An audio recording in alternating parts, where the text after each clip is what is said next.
Sujeitem-se uns aos outros no temor de Cristo. Esposas, que cada uma de vocês se sujeite a seu próprio marido como ao Senhor. Senhor com S maiúsculo. Porque o marido é o cabeça da esposa, como também Cristo é o cabeça da igreja, sendo ele próprio o salvador do corpo. Como, porém, a igreja está sujeita a Cristo, assim também a esposa se sujeite em tudo ao seu próprio marido.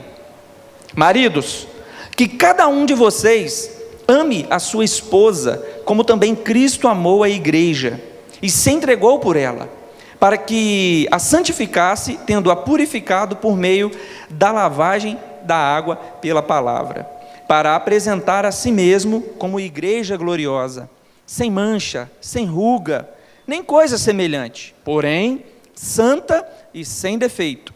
Assim também o marido deve amar a sua esposa como ama o próprio corpo.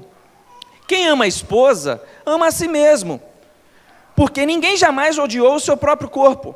Ao contrário, o alimenta e cuida dele, como também Cristo faz com a igreja, porque somos membros do seu corpo. Eis porque o homem deixará o seu pai e a sua mãe, e se unirá à sua mulher, tornando-se os dois uma só carne. Grande é este mistério, mas eu me refiro a Cristo e à igreja. No entanto, também, quanto a vocês, que cada um ame a própria esposa como a si mesmo, e que a esposa respeite o seu marido. Capítulo 6, verso 1. Filhos, obedeçam a seus pais, no Senhor, pois isto é justo. Honre o seu pai e a sua mãe, que é o primeiro mandamento com promessa, para que tudo corra bem com você, e você tenha uma longa vida sobre essa terra. E vocês, pais, não provoquem os seus filhos à ira, mas tratem de criá-los na disciplina e na admoestação do Senhor. Amém? Feche seus olhos, vamos orar. Senhor, meu Deus, meu Pai, nós te agradecemos, ó Deus, por esse culto ao Senhor, onde a glória é do Senhor. E eu peço a Deus que o Senhor continue falando aos nossos corações, assim, ó Deus, como o Senhor já falou através do louvor, através dos testemunhos aqui, ó Deus, entoados, através dos versículos das crianças, fale agora através da minha vida. Que eu seja simplesmente um canal, ó Deus, para propagar a Tua palavra, mas que o Teu Espírito Santo chegue com o convencimento no coração de cada um que vai ouvi-la e vai recebê-la. Pai, por favor, não deixe com que nada venha tirar a nossa atenção de aprender mais do Senhor, e que possamos sair daqui, ó Deus, ainda mais edificados. Assim eu te oro, Deus, agradecido, no nome santo de Jesus, amém. Aleluia. Família vivendo pela graça. Depois dos versículos, depois do texto que nós lemos aqui, é somente pela graça mesmo, né, meus irmãos? A esposa respeitar, se sujeitar ao marido em tudo, o marido amar a sua esposa em tudo. Então hoje nós iremos refletir sobre isso e entender por que Paulo escreve isso à igreja de Éfeso, por que ele dá essas orientações e quais são as aplicações dessas orientações para o nosso tempo agora presente, para os nossos dias de hoje. Irmãos, não é de hoje que o inimigo tem como objetivo e como alvo destruir todas as famílias. O principal objetivo dele é destruir a família, porque a família é o principal ministério na face dessa terra. Depois da sua salvação individual, não há nada mais importante do que a sua família. O seu trabalho, ministério na igreja, nada disso é mais importante do que o seu lar. Porque sucesso nenhum na sua vida vai substituir o fracasso dentro da sua casa. E para que não aconteça então um fracasso dentro do seu lar, a gente precisa seguir as orientações na qual Cristo nos deixou, que é a sua palavra. Porque quando a gente olha de maneira superficial e na maneira que a gente vive no dia a dia, é praticamente impossível seguir o que está escrito aqui. Mas quando a gente passa a ter uma vida diante do Senhor, as coisas começam a se tornar mais fáceis e a gente consegue conduzir de uma maneira mais tranquila. Entenda, meus irmãos, que Paulo escreve essa carta no período que ele estava preso lá em Roma. Ele já tinha feito uma viagem até essa cidade, ele ficou lá por 3 anos, Essa cidade é uma grande cidade na época, um grande polo industrial, uma cidade com 300 mil pessoas. Imagina hoje, Vila Velha, tem aproximadamente 500 mil. Imagina naquela época, a cidade de Éfeso, com aproximadamente 300 mil pessoas, e Paulo ficou ali 3 anos pregando o Evangelho.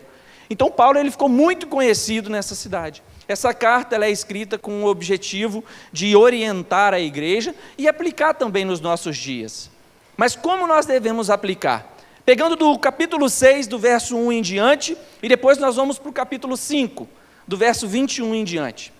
Do verso 6 diz para os filhos, honrem os seus pais, porque é um mandamento com promessa. E por que Paulo dá essa orientação? Porque hoje em dia, nós filhos, eu tenho pai, eu tenho mãe, já fui solteiro, muitas das vezes a gente acha que sabe de tudo. A fase dos 13, 14, 15 em diante, nós achamos que os nossos pais são velhos, não sabem de nada, já estão ultrapassados, mas Paulo ele dá a devida orientação. Ei, sejam submissos aos seus pais. Paulo dá a orientação pelo seguinte: ei, confie no que seu pai está dizendo, respeite o seu pai. E ele não coloca aqui, meus irmãos, nenhuma condicional relacionada ao Antigo Testamento, dizendo assim, ó, lá no Antigo Testamento é o primeiro mandamento com promessa, mas agora você só vai respeitar os seus pais se for assim. Não, ele não coloca nenhuma condicional. Filhos, ele quer que vocês respeitem os seus pais. Se você está dentro da casa dos seus pais têm que ter acesso total ao seu computador, ao seu quarto, ao seu celular, aos seus amigos, com quem você anda. Você sabe por quê, meus amigos? Porque quando a gente é jovem, meus jovens, a gente acha que por saber de tudo, nós não devemos mais ouvir as orientações dos nossos pais. E é aí que muitas das vezes nós somos lubridiados e enganados pelo inimigo, porque o inimigo ele é astuto. O principal objetivo dele é nos destruir. Então, quando nós damos uma brecha para que o inimigo venha entrar, ele vai devastar da maneira que ele puder. E hoje a gente vê que a maior taxa de mortalidade através de assassinato é da faixa dos 15 aos 23. Por que isso acontece? Porque nós não damos ouvido aos nossos pais, nós não honramos os nossos pais, nós não somos obedientes a eles.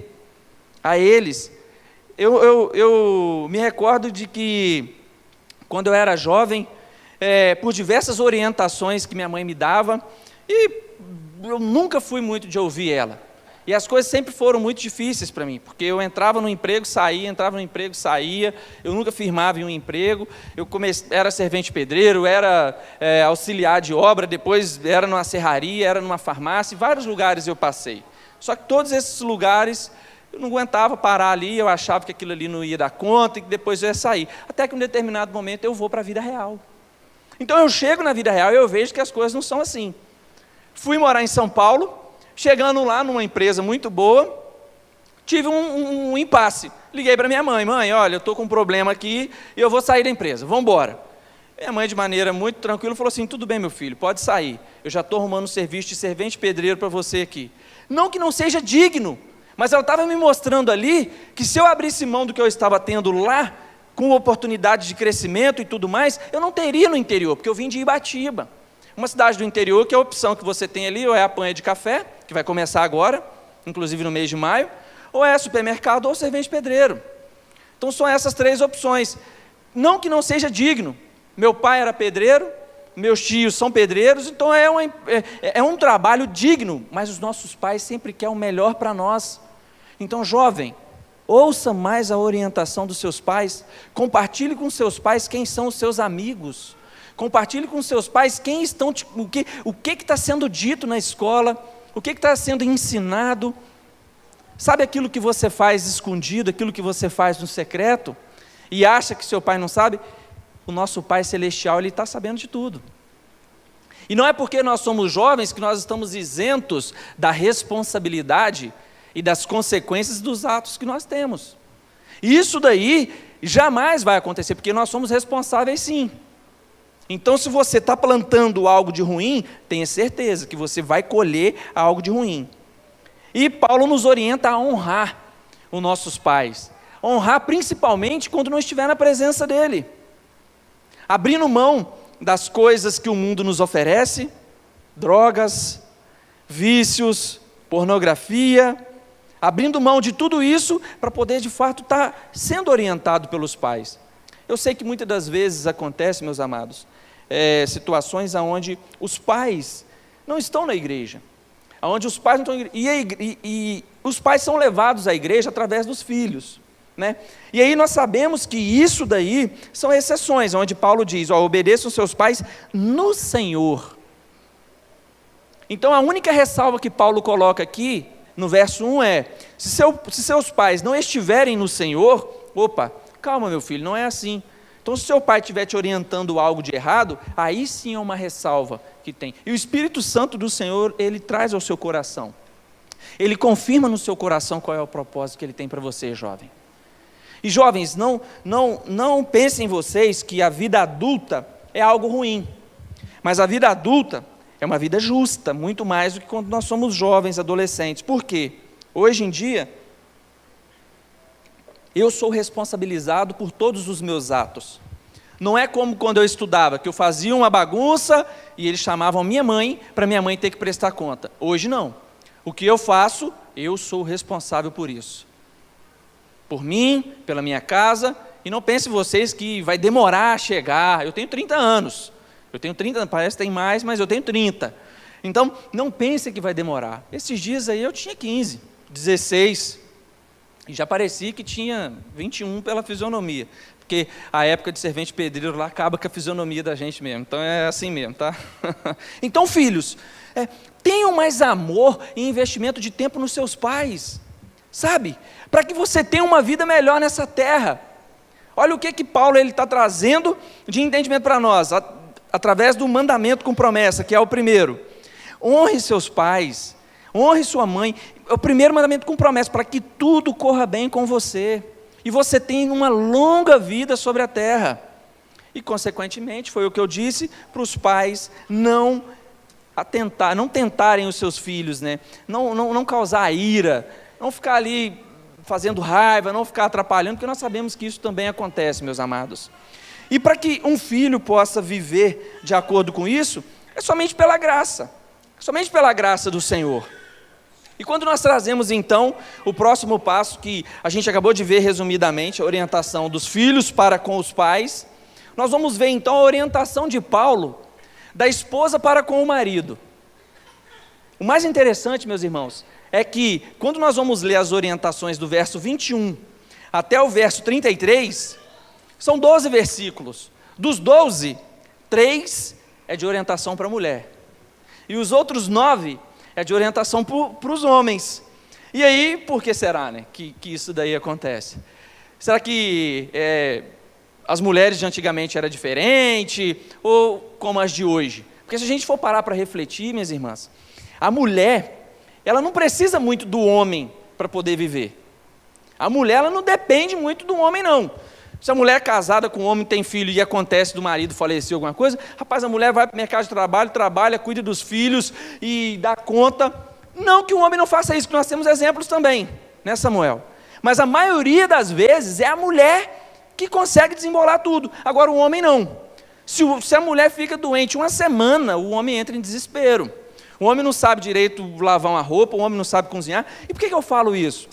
Porque eu sou um servo de Deus. E junto com a minha esposa, eu tento participar o máximo possível do trabalho doméstico. Só que, os 6 primeiros meses do nosso filho, ela cuidou, ela ficou em casa e deu conta de tudo. Roupa lavada, comida pronta, tudo certinho.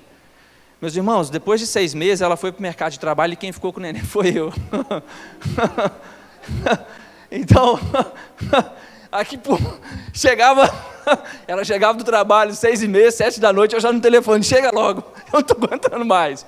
Por quê? Porque o homem ele não tem, e mesmo assim, vocês acham que a roupa estava lavadinha, a comida até fazia, a casa ficava organizada, não do jeito dela, né? Não do jeito que ela queria, mas não é a mesma coisa, não dava conta, não tinha como.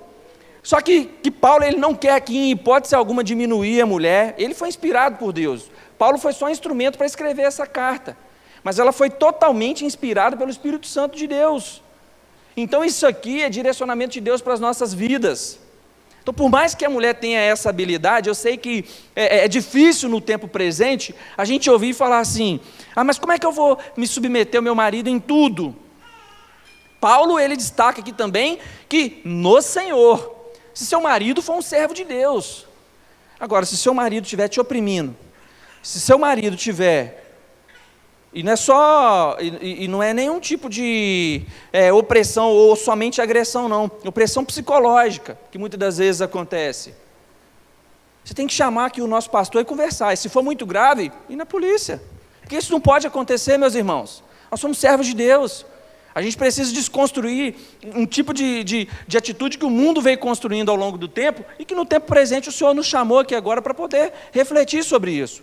Mas observe no verso 21, o que Paulo está dizendo aqui. Olha que interessante, ele começa as orientações referente à família da seguinte forma: sujeitem-se uns aos outros, no temor de Cristo. Então ele não está falando somente da mulher para se sujeitar, e nem somente do homem ou somente do filho. Então ele fala aqui no plural: sujeitem-se uns aos outros. Ou seja, o marido tem que se sujeitar à mulher, a mulher se sujeitar ao marido e o filho sucessivamente. E aí, parem para poder refletir aqui comigo. Verso 22. Esposa, que cada uma de vocês se sujeite ao seu próprio marido como ao Senhor. Como ao Senhor. Preste atenção que o Senhor é letra maiúscula, ele está falando de Cristo. Então, mulheres, se sujeitar ao seu marido como ao Senhor, é ser submissa ao seu esposo como se fosse a Cristo mesmo. Sabe?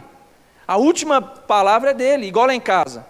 A última palavra é minha. Os meus amigos me chamam para jogar bola, eu mando uma mensagem para minha esposa antes, eles falam: ei, Fernando, vamos? Eu falo: deixa eu perguntar à minha esposa se eu estou com vontade de ir. Né? Aí ela fala assim: hoje você está com vontade de jogar bola. Aí eu respondo lá: hoje eu estou com vontade de ir no futebol. Mas brincadeiras à parte, trazendo aqui para aplicação direta, o homem ele tem a responsabilidade de tomar as decisões, mas ele tem também a consequência de assumir essas decisões que foram tomadas. Porque ele está sendo responsável por poder estar dando ali o direcionamento. A Bíblia diz que o varão, ele é o sacerdote do lar. Quando a gente vai para o Antigo Testamento, e para a gente ter um entendimento do que é o sacerdote é aquele que recebia a palavra, aquele que intercedia pelo povo. O sacerdote, ele é o varão que tem a responsabilidade de ter o conhecimento da palavra e passar para as esposas.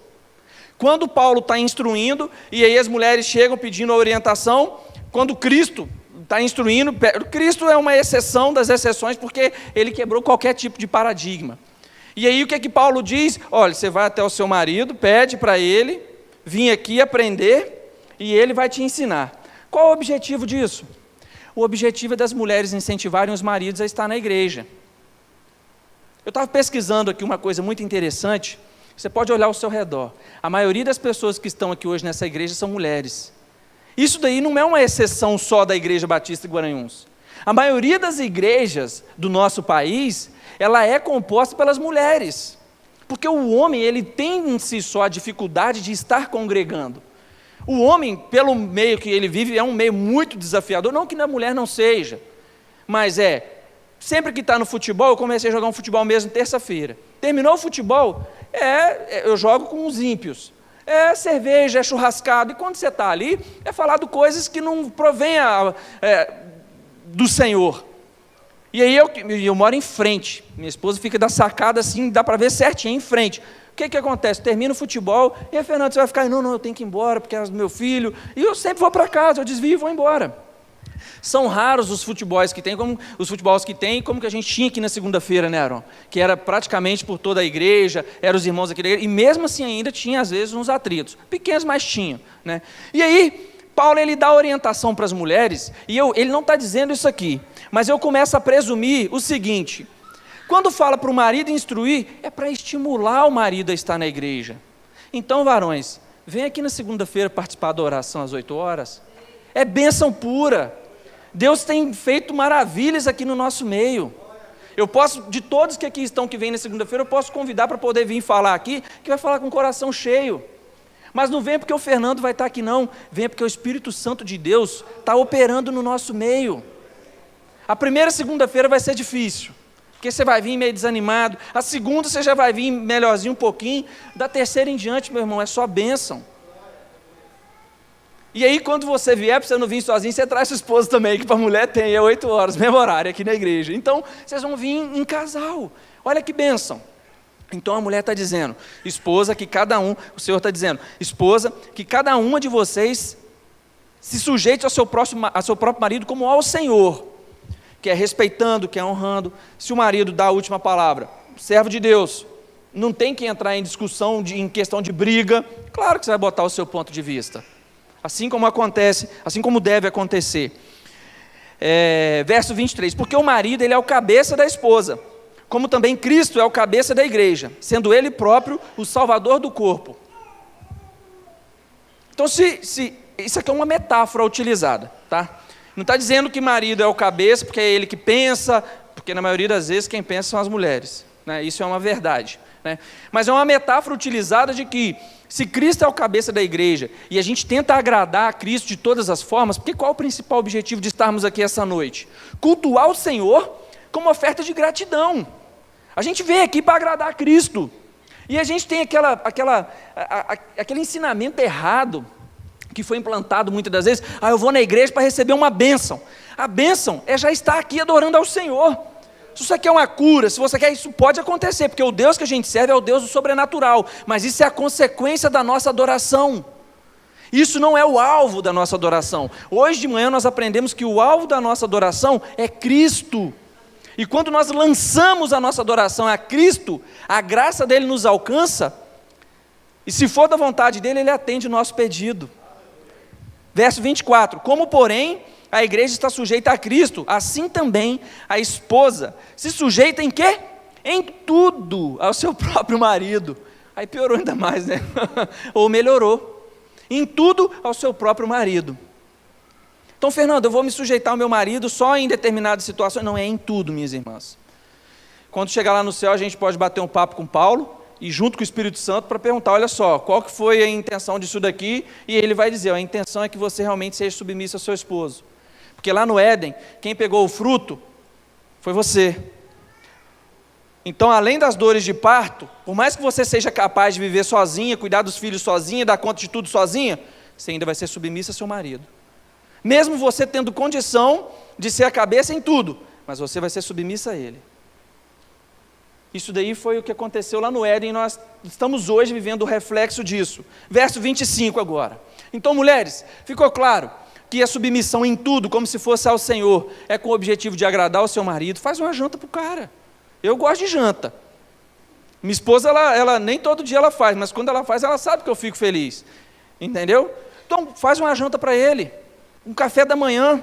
Eu, da mesma forma, tento agradar ao máximo minha esposa. Pergunta ela levanta o café da manhã, está pronto. Dia das Mães mesmo, ao invés de dar um presente, nós fomos dar um passeio. Que o presente foi para mim também. O presente foi para mim também. Você tem que ser esperto, você não pode só, como se diz o outro, né? Tem que ser lá aí, mas seja estratégico aí. Ela ficou muito feliz e eu também. Então, bênção pura. Então, mulher, agrada como se fosse a Cristo. Quando a gente vem na igreja, a gente quer agradar o Senhor de todas as formas. Oh, meu Deus, obrigado por estar aqui. Então, você está na presença do seu marido. Se você tem um marido, se for perguntar para as meninas solteiras hoje em dia, só de você já ter um marido, minha irmã, já é já é uma bênção. Então, se você já tem, seja graciosa com ele. Ame ele, ame seu marido. Olha, Fernando, mas eu não li aqui no texto que a esposa tem que amar o marido, não. Eu sabia que alguns de vocês poderiam pensar isso. Mas quando a gente vai lá para Tito, olha só o que Paulo dá orientação. Esposas, vocês devem amar o seu marido. Tito, capítulo 2, verso 3 e verso 4. E fala para as mais antigas, para as mais velhas, instruírem as mais novas em como amar o marido. Mas isso é dever de casa para vocês. Vocês vão ler e aprender como de fato é esse tipo de amor. Então agora, meus irmãos, a parte das mulheres, a parte dos filhos já foi. Devem honrar os pais. A parte da esposa já foi, submissão. Agora é a parte do marido. Do verso 25 em diante, Paulo orienta o seguinte: maridos, que cada um de vocês ame a sua esposa, como também Cristo amou a igreja e se entregou por ela. Irmãs, é difícil amar a Cristo? Então, se seu marido tiver uma conduta de um verdadeiro cristão, não vai ser difícil amar o seu marido. Não vai ser difícil ser submissa ao seu marido. Não vai ser difícil acatar aquilo que ele te direcionar, aquilo que ele te orientar, aquilo que ele te pedir. Não vai ter dificuldade nenhuma. Só que o que muitas das vezes a gente faz é seguir a nossa vida conforme a gente acha. Ou conforme um vídeo que a gente viu de um coach lá orientando. Nada contra o coaching, porque ele pode ser até muito bem utilizado hoje na igreja, uma ferramenta muito boa. Mas a gente não pode pegar um ensinamento isolado e querer aplicar da noite para o dia no nosso relacionamento. É igual a palavra que Deus ele está trazendo ao nosso coração hoje, é uma palavra de orientação, meus amados. Se sair daqui essa noite e não começar a ler a palavra de Deus, e não começar a ter comunhão e oração, e não tiver diálogo dentro de casa, de nada vai valer. O marido não vai passar a te amar da noite para o dia, e a mulher não vai passar a ser submissa da noite para o dia, não, meus amados. Porque isso aí depende de nós. Certa vez eu ouvi um depoimento de um casal que queria se separar, e aí chegou o pastor, e o pastor foi e perguntou para o marido, na verdade o homem que queria sair fora do casamento, né? E a mulher, poxa, naquela situação toda, aí o homem virou e falou assim, pastor, eu não amo mais ela, eu não amo mais ela.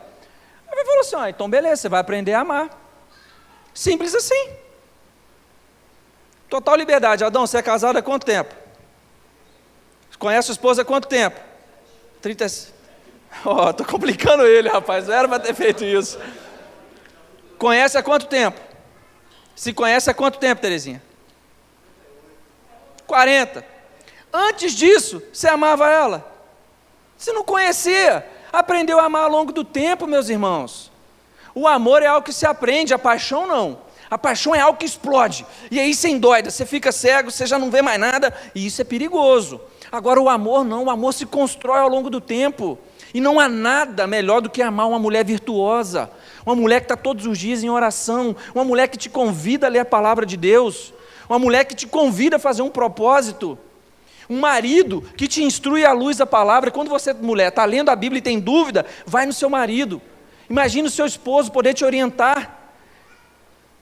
Imagina a Ana, então, com o pastor Manu, as dúvidas é assim, ó, de lá para cá, né? Olha que bênção. Irmãos, não tem nada melhor do que um casamento à luz da palavra. Só que muitas das vezes, o homem quando está com um problema num casamento, ele vai pedir orientação para quem? Para o ímpio lá do trabalho. Aquele que antes dele casar falou assim, não casa não, rapaz, casamento está difícil, casamento não vale nada. É aquele que já passou por 2 ou 3 casamentos e continua traindo a esposa. E continua na vida de jovem. Porque o cara quer casar, quer ir para o futebol igual eu fui lá, terminou o futebol, quer encher a cara de cachaça. Não dá, eu tenho a esposa e o filho dentro de casa. Tudo bem jogar um futebol. Terminou, vai para casa, varão. Terminou, vai para casa. Não existe isso. Então, tem dificuldade no relacionamento, você tem que pedir orientação, é para o pastor. Você tem que pedir orientação, é para o líder do Ministério de Casais. Você tem que pedir orientação, é para uma pessoa de referência dentro da igreja, uma pessoa de sua confiança. Uma pessoa que vai orar com você. Vem na oração de segunda-feira. Vem na oração de segunda-feira que tem sido bênção. Porque o poder da oração é capaz de transformar qualquer coisa. E isso é o final da pregação dessa noite. Então está dizendo, marido, que cada um de vocês ame a sua esposa, como Cristo também amou a igreja e se entregou por ela. Marido é se entregar, é se doar, é abrir mão de comer um chocolate e levar para a esposa. É abrir mão de ir no futebol no dia que você quer para poder levar a esposa no cinema. É abrir mão de pegar aquele dinheiro que você ia investir numa bicicleta, que você ia investir às vezes numa redinha de futevôlei, que você ia investir às vezes em algum tipo de situação, investir na sua esposa, dar a ela um presente, levar ela para poder jantar. Porque imagina como que Cristo faz com a igreja. Cristo aqui no nosso meio, meus irmãos, Ele está aqui, o principal objetivo dele é tocar o nosso coração e nos atrair para perto dele. Então, varão, nós, como Cristo, nós precisamos de alguma forma atrair a esposa para perto de nós, fazer com que ela tenha prazer em nos amar, prazer em ser submissa a nós. Vocês não imaginam, irmãos, como Deus me confrontou através dessa palavra. Às vezes, quem está sentado ouvindo o Fernando falar deve pensar assim, o casamento dele deve ser 100%. É ruim, lá em casa o bicho pega. Menino, tem dia que eu, sem brincadeira, tem dia que eu quase que eu ligo para o pastor. Mas o que acontece? Eu e minha esposa, a gente faz o possível para antes de dormir, a gente dobrar o joelho e orar junto. Assim como o pastor Ximenes virou, levantou ali e falou assim: ei, me sigam. Nós precisamos olhar para o mundo e falar assim: ei, mundo, olha para o meu relacionamento com a minha esposa, siga-nos, cheios de defeitos, mas preparados, com o coração aberto a pedir perdão, preparados com o coração aberto para buscar a presença do Senhor, preparados com o coração aberto para se perdoar, porque num relacionamento é uma das coisas mais difíceis, se perdoar, mas Cristo, Ele já nos perdoou, Ele já liberou o devido perdão. Hoje, quando o Abner estava dando aula a Hebreus capítulo 4, no finalzinho, o autor de Hebreus, Espírito Santo, ele diz de maneira clara: Cristo, Ele está de braços abertos para liberar o perdão. Então o acusador, que é o inimigo: você fez aquilo aquela vez lá atrás, sua esposa está fazendo isso com você por conta daquele. Ei, ora e repreende no nome de Jesus, porque isso não provém do Senhor. Não permita que isso continue atrapalhando o seu casamento. Verso 26, para que a santificasse, tendo-a purificado por meio da lavagem de água pela palavra. Alguns estudiosos dizem que essa lavagem de água pela palavra é referente ao batismo, do homem conduzir a esposa até o batismo, porque Cristo, Ele vai se batiza e Ele nos orienta: eu quero que todos façam isso, conduzir a sua esposa às águas, conhecendo a palavra. Olha que bênção, você tem o privilégio, varão, de ser batizado e ainda conduzir a sua esposa. Verso 27, para apresentar a si mesmo como igreja gloriosa, sem mancha, nem ruga. Aí só você pagar uma plástica, se for para a esposa, porque sem ruga quando a gente, mas enfim, sem mancha, sem ruga, nem coisa semelhante, porém santa e sem defeito. Verso 28, assim também o marido deve amar, segunda vez já que orienta, assim também o marido deve amar a sua esposa, como ama o seu próprio corpo. Quem ama a esposa ama a si mesmo. Muitas vezes a gente quer fazer alguma coisa escondido ou separado da nossa esposa. Meu irmão, depois que casou, acabou mesmo. E se você é solteiro e não quer ser 100% aberto com a sua esposa, não case, porque isso daí não existe. Você se torna uma carne só, um corpo só. Única ressalva aqui, eu ainda não sou pastor, mas em breve serei. A única ressalva aqui são em orientações pastorais de gabinete, que aí a gente precisa entender com os nossos pastores aí como que funciona, e eu não consigo orientar. Agora do resto, não existe isso não. Não existe segredo de marido com mulher, nem de mulher com marido, não. Meu celular, minha esposa tem total liberdade, o computador fica aberto lá. Não existe esse negócio de senha, porque é um corpo só. Como é que você, como ser humano, vai esconder o olho esquerdo? O olho esquerdo, você não vai ver isso aqui não, só o olho direito. Isso não existe, meus irmãos. E se isso daí está acontecendo, você não vai reclamar se o seu casamento não for bem, porque você está indo contrário que a palavra nos instrui. Então é simples assim. Então assim também, verso 28, o marido deve amar a sua esposa como o próprio corpo. Quem ama a esposa ama quem? A si mesmo, porque ninguém jamais odiou o seu próprio corpo. Ao contrário, o alimenta e cuida dele, como também Cristo faz com a igreja. E olha que interessante, ao contrário, alimenta e cuida dele. Mais uma vez aqui, trazendo para a nossa aplicação: leva a esposa para comer um lanche, paga um almoço gostoso para ela, faz um café da manhã bom. Sabe, o café da manhã bom, quando eu falo, não é caro não, irmãos. Vai lá, compra um pãozinho, um cafezinho mesmo ali no coador, show de bola, rapaz, só de você levar na cama, já vai assim, já vai mudar o dia, né, meu amor?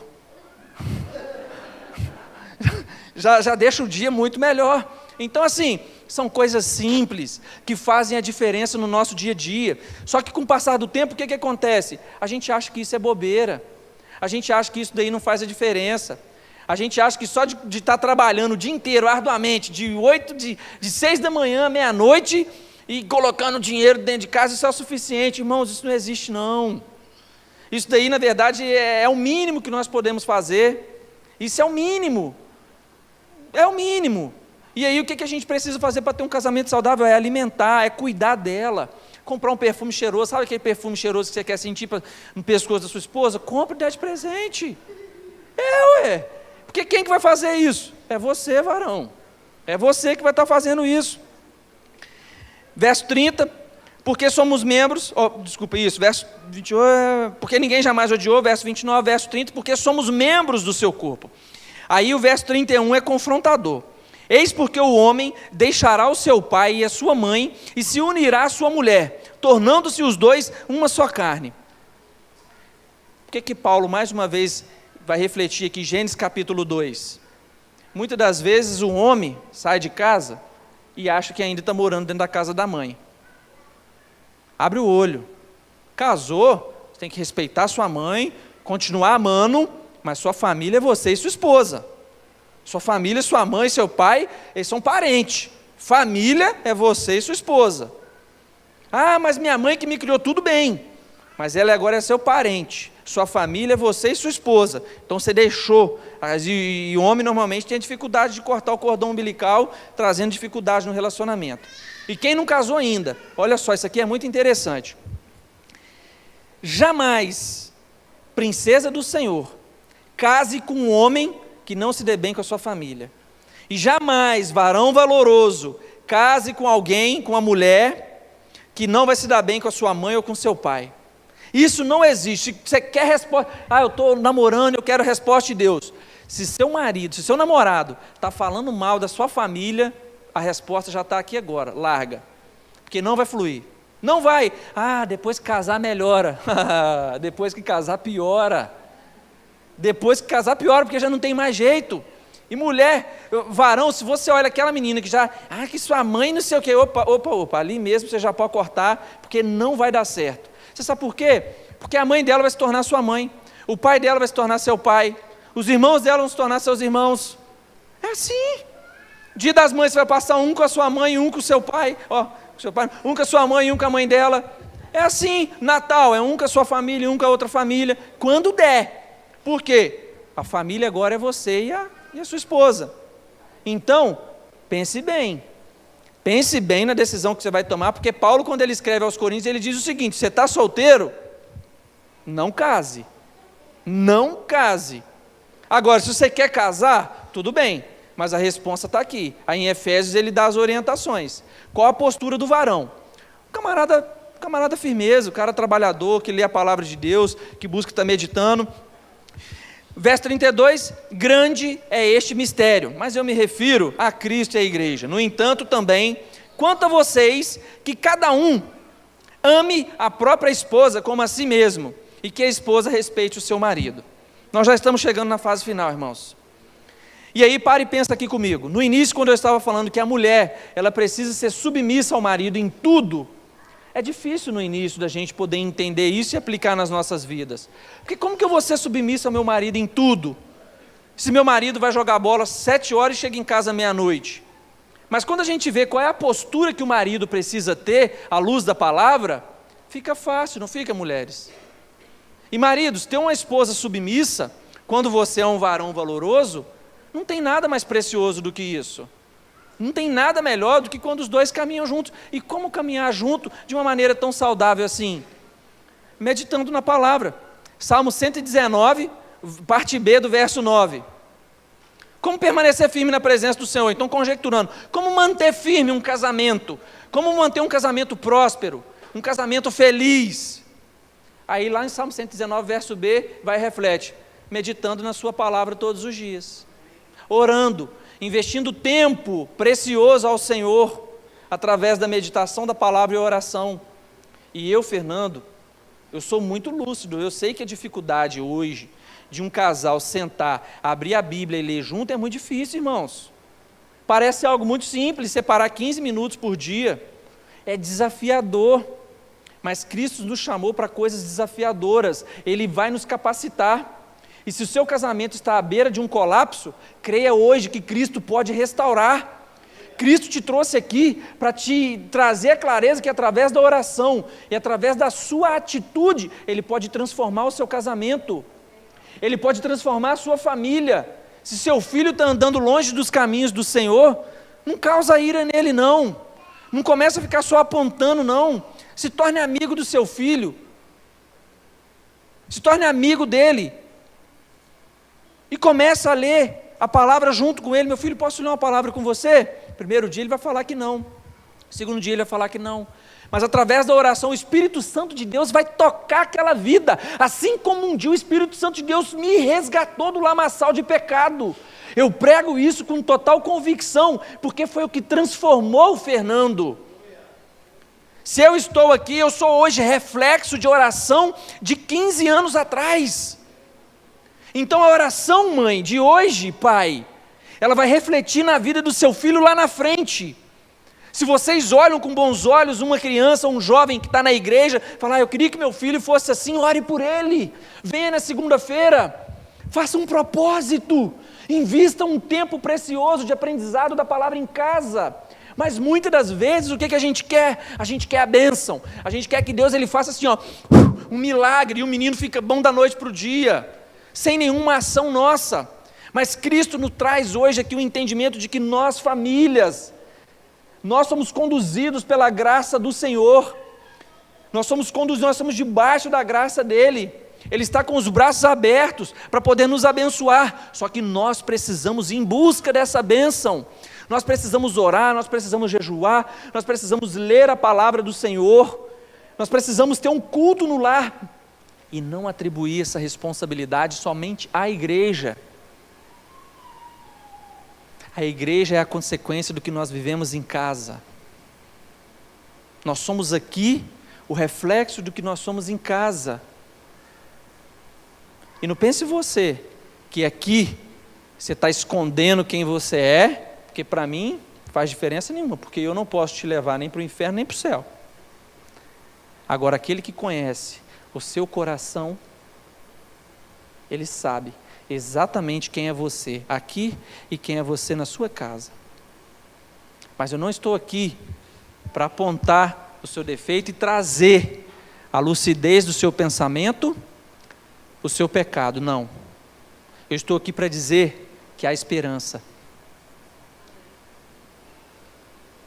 Se você rasgar o seu coração, pedir a misericórdia do Senhor, se você abrir o seu coração com total sinceridade, pedir que o Senhor venha intervir no seu casamento, na sua vida, na vida do seu filho, na vida dos seus pais, Ele vai atender a sua oração.